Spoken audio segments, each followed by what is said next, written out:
Welcome to the first RUSD Equity Speaker Series, Stronger Together. I'm Jacqueline Perez, Assistant Superintendent of Equity Access and Community Engagement. We want to provide you with key topics for families and high school students that address topics of diversity and inclusion, all issues that are important to our community. Tonight, we're kicking off with our partners from UC Riverside, School of Medicine, Division of Biomedical Sciences. This evening's topic is STEM careers. Who will you become? I'd like to introduce Pika Preston from UCR to introduce our panelists.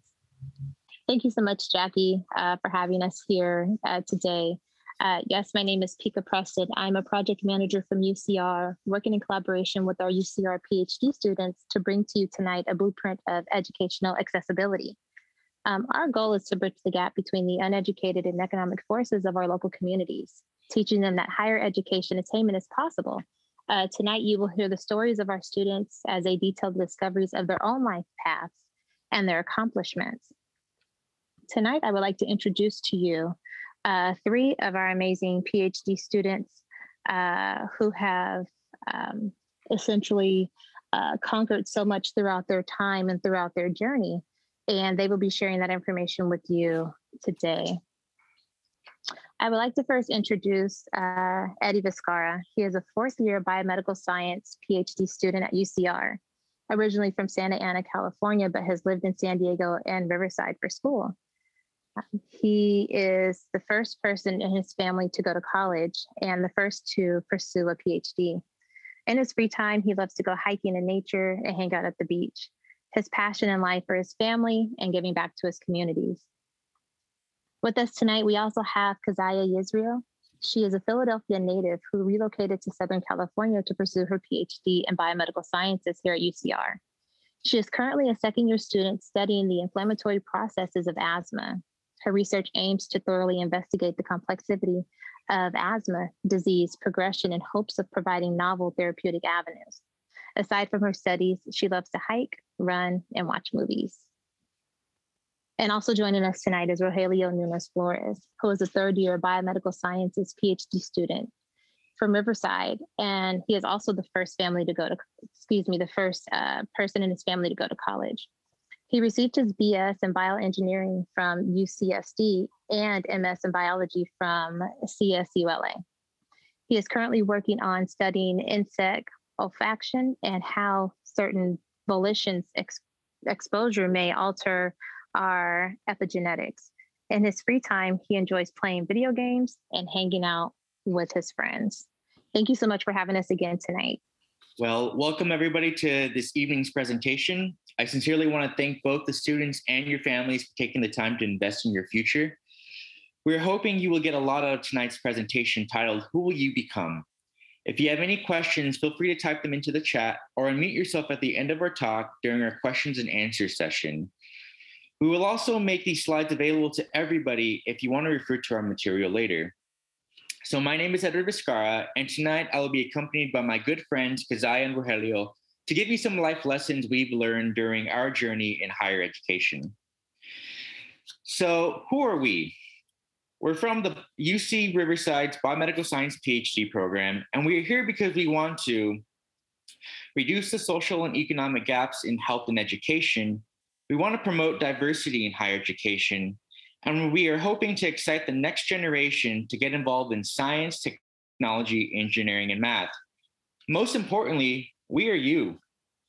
The stuff we're going to talk about are things that we didn't know when we were your age. We hope that you're able to take a few golden nuggets away with you tonight so that you realize higher education, specifically in the sciences, is so attainable. During tonight's presentation, the three of us are each going to be talking about our roots, our college experiences, and how we got to UCR. But before we do this, Keziah is going to tell you a little bit about what a biomedical scientist is and what they can do with a degree in this field. All right, so a biomedical scientist is a scientist which is trained in the field of biology and the context of medicine specifically. So our research focuses on understanding how the human body works in order to find different ways to cure or treat diseases. So just to give you guys an idea of various career paths which could be chosen after getting a PhD in biomedical sciences, we like to share some cool opportunities which are out there, such as becoming a biomedical engineer, for about 91K a year, or even a biomedical scientist for $70,000 a year annual salary, or maybe even an infectious disease scientist for about $90,000 to $135,000 salary a year. So the path to higher education can be done. For those that are worried about the price of college, I want you to know that it doesn't have to be expensive. The way you can pay for college is by getting scholarships and grants. For those that don't know what a grant is, it is basically free money the government gives you, and you will never have to pay this back. Most of the free money that is out there are for students who come from low-income families or dealt with some kind of hardship in their life. To know your eligibility for these types of grants, you will need to fill out the FAFSA. If you're unsure how to do this, get in touch with your high school counselors. They should be able to provide you with some help. I've listed some common grants that people apply for. I actually got the Pell and Kell grant to pay for my undergraduate schooling.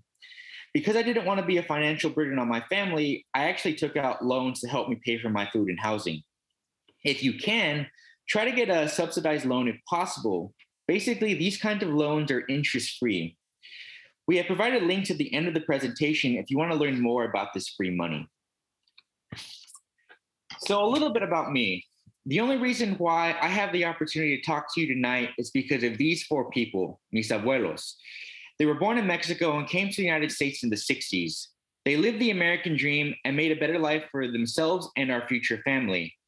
Both sets of grandparents settled in Santa Ana, California, where my parents ended up meeting in high school.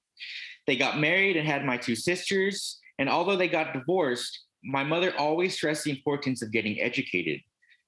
I do have her to thank for why I am involved in science. When she went back to school to become a nurse, she would tell me and my sisters about things like DNA and showed us what bacteria looked like. This really expanded my mind. It was because of these experiences I was interested in going to college for science. And in 2009, I was fortunately accepted into UC San Diego to work on a bachelor's degree in biochemistry and cell biology. Like many other underprivileged minority students, I was raised by a single mother. I had 6 immediate siblings, 2 of which were actually pursuing a higher degree at the same exact time. So my mother was putting us both through college. Because of this, I had to work throughout my entire college career, which of course posed a lot of issues for me and caused me to struggle a lot academically. But I did not give up. I pushed through and I was able to graduate with the help and support of my family members and most importantly, my mother. So I initially became interested in the sciences in my junior year of high school. Yes, I know that's very late in my academic career. However, I'm very happy I found it. So what got me interested in the sciences was the guidance I actually received from an amazing teacher who taught chemistry at my high school. He was very supportive and very engaged in my education, which led me to falling in love with the subject, which was previously a foreign language to me. And because of this professor, I actually decided to pursue a higher degree in sciences. So during the same year, I stumbled upon U Sciences, which is my undergraduate university, just by chance after getting lost going home from the dentist. And I decided to apply on a whim without much faith of being accepted. And to my surprise, I heard back from the school within 2 weeks, and the rest was history. Here I am in my PhD at UCR. So what I would like to stress from my story is to never give up, to stay focused, and to give your passion everything that you'll have, and you'll surely succeed. Okay. So like some of you, I'm also a son of immigrants and the first in my family to graduate high school, let alone go to college.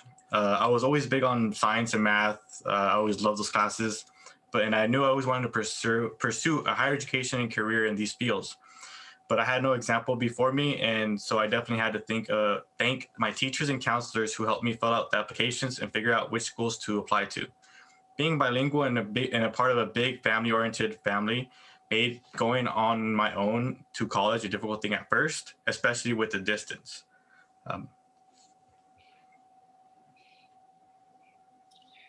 So when picking a school to go to, ask yourself, is this program you want to do a good one? And if so, will it actually help you in your career path? So I picked UCSC for a couple of reasons. The main one is it really had a great biology program, among others. But I would say the second had to do with its distance. Being Latino, family is very important to us. I felt San Diego was a safe distance enough from home to learn about who I am, but also close enough that if I ever wanted to see them, they were also nearby. I felt like college was an eye-opening experience. When I started my first quarter there, I noticed there was a lack of diversity in the classroom. There weren't many people that looked like me. I would later learn this is a common thing in science, and this is one of the reasons why I'm here talking to you today. I was fortunate enough to find a program that was trying to address this issue of a lack of minorities in science. This program is called the Initiative for Maximizing Student Development. There are many like it at the universities. You just have to look for them and apply. I have a list of some of these programs that are offered for undergraduate students at UC Riverside. Basically, these programs, what they do is give you skills and pay you how to learn to be a scientist. In the program I was in, they trained me in basic lab techniques for 2 months, and then after, they helped me find a lab that I would do research in for the rest of my college. While I was there, I worked in a lab that studied cancer and some of the key proteins that allowed it to spread. One takeaway I want the students to realize is understand how valuable your time is. You really want to try to get the most out of it because you can never get time back. You also have to consider what is going to separate you from your classmates. You're all graduating with the same degree, but how are you going to be different? This is where experiences comes in play. I can't emphasize this enough to get an internship in your field of study. My college experience was much different than many other students.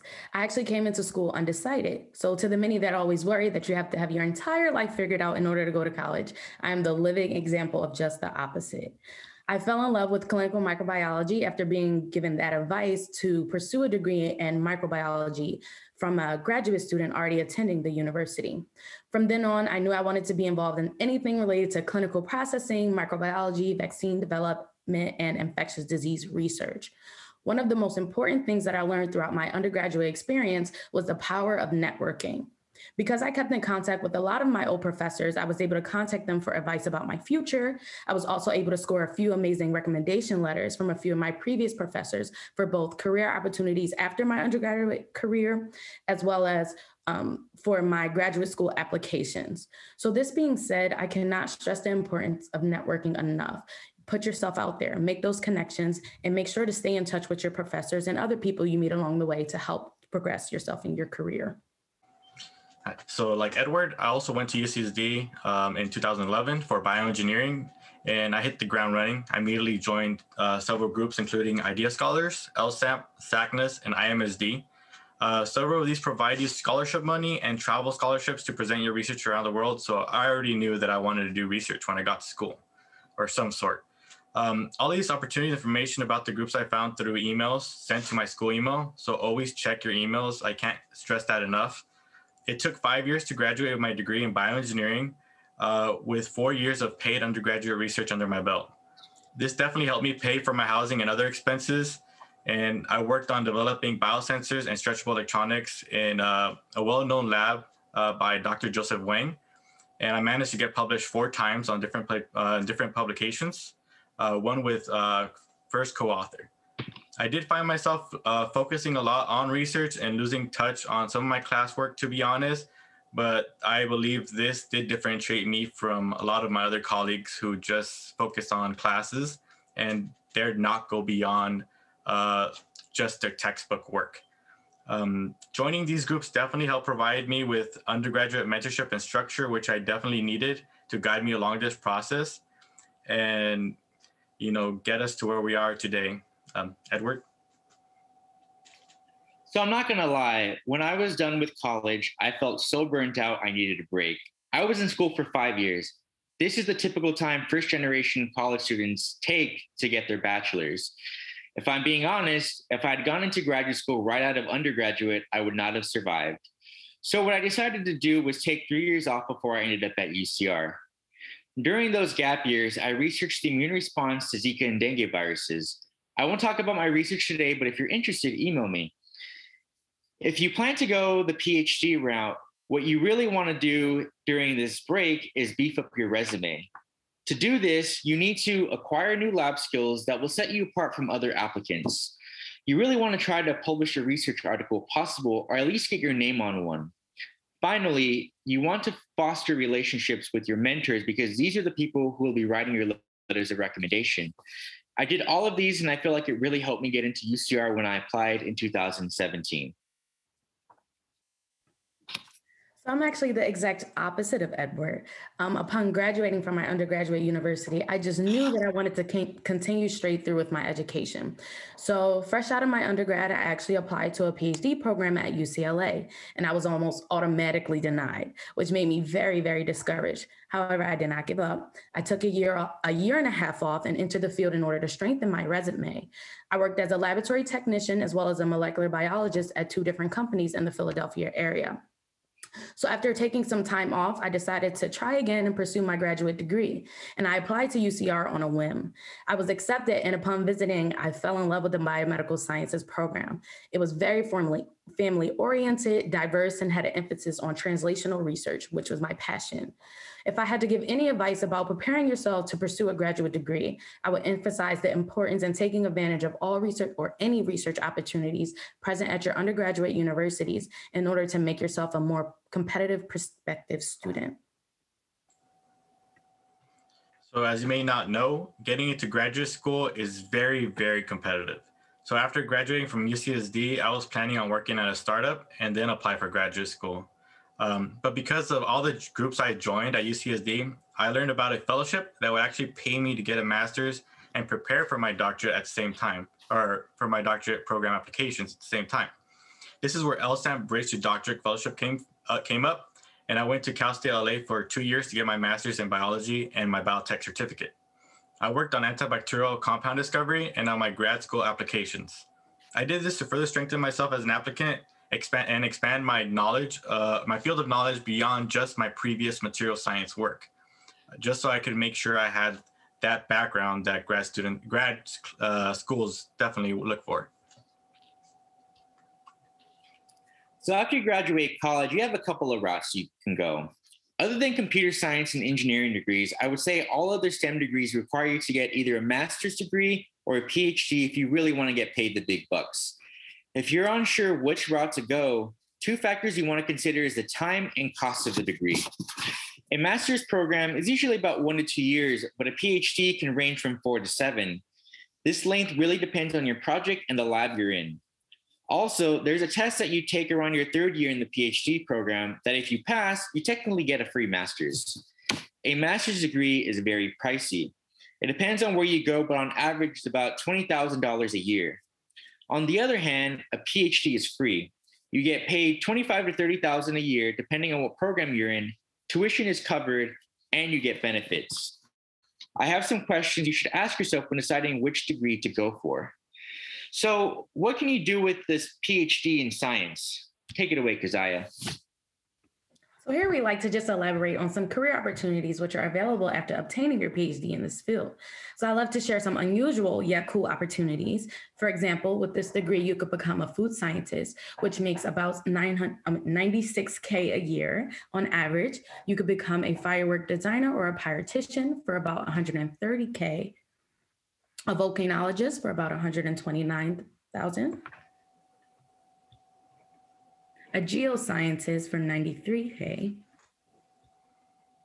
a laughter therapist for $73K, which I honestly didn't even know was a thing until I started researching this, or even a video game scientist, computer graphics, AI, physics, or software engineer for about $70,000. So these are just some cool opportunities which are available to people that people don't usually think of when they think of getting their PhD. So I guess the question lies, who will you become? Maybe you become a tech business magnate like Elon Musk, a famous astrophysicist and science communicator like Dr. Neil deGrasse Tyson, a 2-time Nobel Prize winner like Dr. Marie Curie, famous NASA mathematicians and engineers like Hidden Figures Dorothy Johnson Vaughan, Mary Jackson, and Katherine Johnson, a great math teacher like Jaime Escalante, or the next Dr. Courbet, a lead scientist in producing a mRNA vaccine for our current pandemic. And if you could go to the next slide.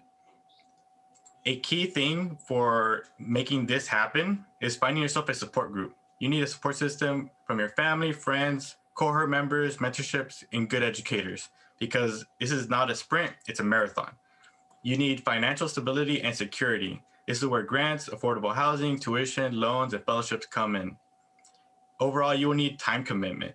This is something that does take time, especially if you do take steps along the way. you need to have that passion and the drive to commit to these years of education. And 4, you should have an end goal in mind with a career set with what your education is going to provide you. And with these lists of 4 things, you should be able to have a good start to where you want to go. Edward? So I'm going to leave the students with a little homework assignment. What I would like you to do is research a career that you want to do and think about what degrees you need to do to achieve this, how much it pays, and what skills you need. I have a link here in the Bureau of Labor Statistics that can give you all of this information. And then what you should start doing now that you're young, start thinking about what you can do now to help you start to plan for your career.